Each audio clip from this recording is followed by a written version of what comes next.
अस्सलामुअलैकुम, how are you viewers? I hope you are fine. Welcome back to our channel.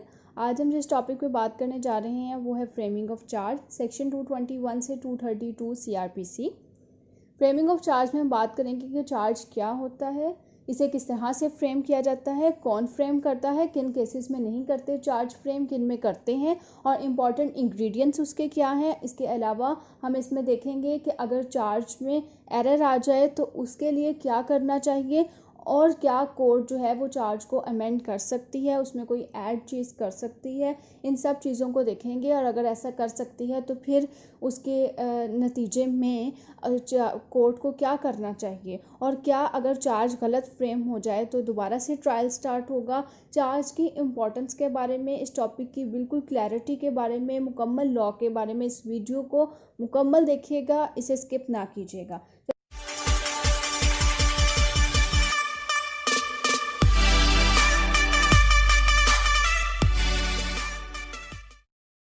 The principle of natural justice है ऑडी अल्ट्रम पार्ट्रम, जिसका meaning है that no one should be condemned unheard has been incorporated in criminal procedure code, जिसे charge की शक्ल में इसमें इनकॉर्पोरेट किया है। अब बेसिक ऑब्जेक्ट ऑफ चार्ज क्या है ये हमें पता चलता है बहुत क्लियरली, एक जजमेंट में लिखा है जो मैंने कोट की है, PLJ 2010 SC 554। अब इसमें क्या कहा गया है कि यानी कि अक्यूज्ड को इसका पर्पस और एम क्या है चार्ज का, अक्यूज्ड को क्लियरली बताना कि आखिर मैटर क्या है और इस पर एलिगेशंस कौन कौन सी हैं, और चार्ज जो है वो कोर्ट फ्रेम करती है। अब को डेफिनेशन देख लेते हैं चार्ज की। Charge is in fact precise foundation of specific accusation against a person who is entitled to know its nature at early stage। यानी बहुत शुरू में ही उसे पता चल जाना चाहिए कि उस पर क्या इल्ज़ामात हैं, ताकि वो अपने आप को डिफेंड कर सके। जब उसे क्लियर ही नहीं होगा कि उस पर क्या इल्ज़ामात हैं, अगर चार्ज सही ना बने तो फिर वो अपने आप को डिफेंड भी उस तरह से नहीं कर सकता, और ये जस्टिस के अगेंस्ट है। इसलिए चार्ज को बहुत एहतियात से उन तमाम इंग्रेडिएंट्स जो मैं आपको आगे बताने जा रही हूँ, अगर वो चार्ज में उनमें से कोई मिस हो जाए और वो अक्यूज्ड को मिसलीड करे तो चार्ज को दोबारा से फ्रेम किया जाएगा और ट्रायल भी दोबारा से स्टार्ट किया जाएगा। Section 4C of CRPC, section 4C हमें ये तो नहीं बताता कि चार्ज की क्या डेफिनेशन है, लेकिन हमें ये बताता है कि चार्ज में क्या होना चाहिए। As per set section, charge includes any head of charge which it contains more heads than one. Material for charge। अब कोर्ट किन चीज़ को देखती है और चार्ज फ्रेम करती है, वो सिर्फ FIR को नहीं देखती बल्कि रिपोर्ट अंडर सेक्शन 173। इससे पहली वीडियो में मैंने आपको रिपोर्ट 173 यानी चालान के बारे में मुकम्मल लॉ पे डिटेल दी थी कि चालान क्या होता है, और इसके बारे में इसके कंटेंट्स वगैरह पर्टिकुलर्स आपको चालान का मैंने दिखाया भी था कि चालान के किस तरह 7 कॉलम्स होते हैं, हर कॉलम का क्या मीनिंग होता है। अगर आपको वो वीडियो चाहिए तो मैं वो भी आपको डिस्क्रिप्शन में दे दूँगी, लेकिन अभी मैं अज्यूम करती हूँ कि आपको रिपोर्ट अंडर सेक्शन 173 का पता होगा, और वो भी इसमें जो है चार्ज में देखा जाएगा जब फ्रेम करते हैं चार्ज को। और उसके अलावा वो तमाम डॉक्यूमेंट्स और स्टेटमेंट्स जो प्रोसिक्यूशन फाइल करेगी उसे भी देखेंगे। उसके अलावा रिकवरी मेमोज को, साइट प्लान को, और वो स्टेटमेंट ऑफ विटनेस जो अंडर सेक्शन 161 यानी पुलिस के सामने दी गई और 164 CRPC मजिस्ट्रेट के सामने जो स्टेटमेंट्स दी गई, उन तमाम को भी देखा जाएगा चार्ज को फ्रेम करते हुए। और कौन देखेगा? Court. A framing of charge. The court shall frame the charge in form whether the committed such offence as alleged in the FIR. On framing the charge, if accused denies, the court record the denial in writing and proceed for trial. जैसे ही charge frame किया जाएगा, यानी एक तरह से पूछा जाएगा कि आप पे ये इल्ज़ामात हैं, क्या आपने इस वक्त में यहाँ इसके साथ ये क्राइम जो कि PPC के इस सेक्शन के तहत है आपने ये किया। तो अगर अक्यूज जो है वो डिनाई कर देगा कि मैंने ऐसा कुछ नहीं किया, या जिस तरह से ये इल्ज़ाम लगाया गया है उस तरह से नहीं है, तो कोर्ट जो है वो उसकी डिनायल जो है वो राइटिंग में लिखेगी, उसे सिग्नेचर करवाएगी, और उसके बाद ट्रायल जो है वो प्रोसीड किया जाएगा।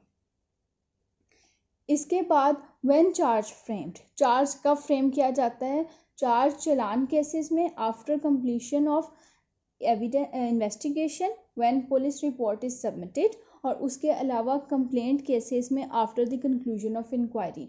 और चालान जो है वो ना ही इंक्वायरी केसेस में होता है, ना ट्रायल ऑफ समरी केसेस में होता है, ना समरी केसेस जहाँ पे कोई अपील दायर नहीं करती उन केसेस में होता है। सिर्फ और सिर्फ चालान किन केसेस में होगा, जहाँ पे इन्वेस्टिगेशन कंप्लीट कर दी जाएगी और पुलिस रिपोर्ट सबमिट हो रही है, और दूसरे केस में कंप्लेंट केस में। अब एसेंशियल ऑफ चार्ज। अब ऑफेंस, सबसे पहले ऑफेंस को मेंशन करना चार्ज में बहुत ज़रूरी है कि ये क्राइम है, क्राइम है, सोशल क्राइम नहीं है, ये एक लीगल क्राइम है, यानी कि लॉ में एक्सप्लेन किया गया है इस ऑफेंस को, ये ऑफेंस है बाय लॉ। तो अगर ऐसा है तो ये चार्ज में एक्सप्लेन किया जाएगा। मीनिंग ऑफ ऑफेंस, यानी कि वो ऑफेंस पनिशेबल है under PPC. Name of the offence, अगर ऑफेंस का कोई नाम है तो नाम को मेंशन किया जाएगा। For example theft, extortion, hurt, इस तरह एक्सप्लेन किया जाएगा कि क्या नाम है ऑफेंस का। अगर कोई नाम नहीं है, क्योंकि पीपीसी में ऐसे बहुत सारे सेक्शंस हैं, ऐसी बहुत सारे ऑफेंसेस हैं जिन्हें इस ऑफेंस को एक्सप्लेन किया गया है लेकिन एक पर्टिकुलर नेम नहीं है उस ऑफेंस का। अगर ऐसी सूरत है तो उसे एक्सप्लेन करना होगा जिस तरह पीपीसी में वो सेक्शन लिखा गया है। The law and the section of law, यानी कि किस लॉ के तहत और किस सेक्शन के तहत जो है वो चार्ज फ्रेम किया गया है और एलिगेशंस हैं वो भी लिखा जाएगा। Compliance with substantive requirement of the offence, यानी कि ये भी देखा जाएगा कि क्या जो भी क्राइम हुआ है, जो भी ऑफेंस हुआ है, वो एक्सेप्शंस में तो नहीं आ रहा। Language of charge, language of charge होगी या तो इंग्लिश होगी क्योंकि लॉ इंग्लिश में है, और या फिर कोर्ट की लैंग्वेज में होगा। प्रीवियस कन्विक्शन, प्रीवियस कन्विक्शन को भी देखेंगे कि क्या इससे पहले जो है कन्विक्ट हो चुका है कि नहीं। Particulars as to time etcetera, section 222(1). The particulars as to time and place of offence and the person against whom the thing in respect of which offence has been committed must be mentioned in the charge। यानी time को mention किया जाएगा, place को mention किया जाएगा। अगर कोई person है साथ जिसके साथ मिलकर ऑफेंस कमिट किया है तो उस पर्सन का नेम लिखा जाएगा, यानी एक्सप्लेन किया जाएगा ऑफेंस को जो कमिट हुआ। Gross sum in some cases under section 222(2), यानी कि अगर in cases of breach of trust और misappropriation of money, in cases में अगर एक ही साल में क्राइम कमिट हुए हैं डिफरेंट टाइमिंग्स में और प्लेसेस में, तो उन सबको इकट्ठा किया जा सकेगा।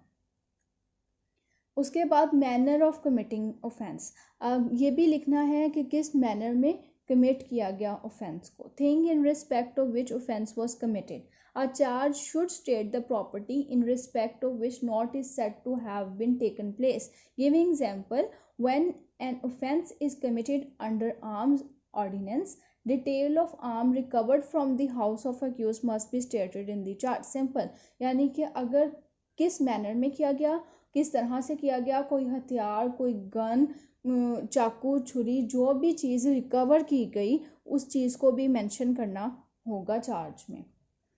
फर्दर पर्टिकुलर्स, सेक्शन 223 हमें कहता है कि इससे पहले जो मैंने आपको इम्पॉर्टेंट इंग्रेडिएंट्स बताए कि चार्ज में होने चाहिए, उनके अलावा भी अगर मिसलीड कर रहा है चार्ज अक्यूज्ड को या क्लियर नहीं है तो कोर्ट की ड्यूटी है कि वो फर्दर पर्टिकुलर्स मेंशन करें। और फर्दर पर्टिकुलर्स इस सूरत में भी हो सकता है, हर सिचुएशन हर केस में नहीं होगा, हर ऑफेंस में ऐसा नहीं होगा, लेकिन कुछ क्राइम ऐसे हैं जिन्हें एक्सप्लेन करना ज़रूरी है तो इसकी एक्सप्लेनेशन होगी। For example, A is accused of cheating B at a given time place, the charge must set out of the manner in which A cheated B, यानी वो मैनर, वो पूरी एक्सप्लेनेशन देनी होगी चार्ज में कि किस तरह से ए ने चीट किया बी को। इसके अलावा effect of error in charge, section 225, ये हमें कहता है कि चार्ज में अगर कोई एरर ऐसा हो, मटेरियल एरर होना चाहिए। अगर मटेरियल एरर नहीं है और वो जो एरर है वो अक्यूज्ड को उस तरह मिसलीड नहीं कर रहा कि उसे डिफेंड करने में अपने आप को कोई प्रॉब्लम आ रही है, तो फिर ऐसा एरर ट्रायल को दोबारा स्टार्ट करने पे मजबूर नहीं करेगा। यानी तब उस सिचुएशन में चार्ज जो है वो अमेंड हो सकता है या करेक्शन हो सकती है चार्ज में, लेकिन ट्रायल जिस स्टेज पे है उससे दोबारा डी नोवो ट्रायल स्टार्ट नहीं होगा।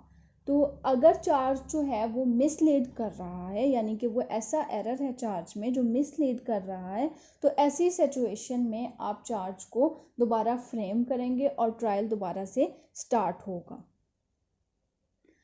अब है alteration in the charge. Section 227, court के पास पावर है कि वो किसी भी पार्टी की एप्लीकेशन पे या फिर वो खुद अगर नोट करती है कि चार्ज में कोई चीज़ रह गई है, चार्ज या फिर क्लियर नहीं है, या उसमें किसी का नाम गलत हो गया है, या उसमें कोई टाइम गलत मेंशन हो गया है, प्लेस गलत मेंशन हो गई है। अब इसमें भी देखना होगा कि अगर एक चार्ज फ्रेम किया गया है और उसमें किसी का नाम जो साथ था, जिसके साथ मिलकर क्राइम किया गया, उसका नाम गलत है, लेकिन जो अक्यूज्ड है वो भी डिफेंड उसी तरह कर रहा है, विटनेसेस भी उसी के लिए आ रहे हैं, तो इस सिचुएशन में इसका मतलब है कि सिर्फ चार्ज में नेम गलत है लेकिन अक्यूज मिसलीड नहीं हुआ। तो ऑल्ट्रेशन हो सकती है, नाम सही हो सकता है, इस तरह की चीज़ें कोर्ट खुद से ऑल्ट्रेशन कर सकती है चार्ज में। और इस अगर तो उसे लगता है कि कोई ऐसी चार्ज में एडिशन हुई है या सब्ट्रैक्शन हुई है जिसकी वजह से दोबारा से विटनेसेस को रिकॉल करना है, तो इस सूरत में वो परमिशन दे सकता है अक्यूज्ड को कोर्ट कि वो आप दोबारा से अपने विटनेसेस को बुला सकते हैं, और कोर्ट खुद से भी बुला सकता है विटनेसेस को। तो ये था चार्ज। इसके ये वीडियो लंबी हो रही थी, इस वजह से मैंने ज्वाइंटर ऑफ चार्जेस का एक सेपरेट लेक्चर रखा है। अब नेक्स्ट हम लेक्चर्स ज्वाइंटर ऑफ चार्जेस पे करेंगे। अब तक के लिए इतना ही। अगर आपकी कोई क्यूरीज है तो मुझे कमेंट सेक्शन में बताएं। वीडियो अच्छी लगी, आपको क्लास क्लियर है तो लाइक करें, ज़्यादा से ज़्यादा शेयर करें, और अपना ख्याल रखिएगा, मुझे भी दुआओं में याद रखिएगा। अब तक के लिए इतना ही। अल्लाह हाफिज़।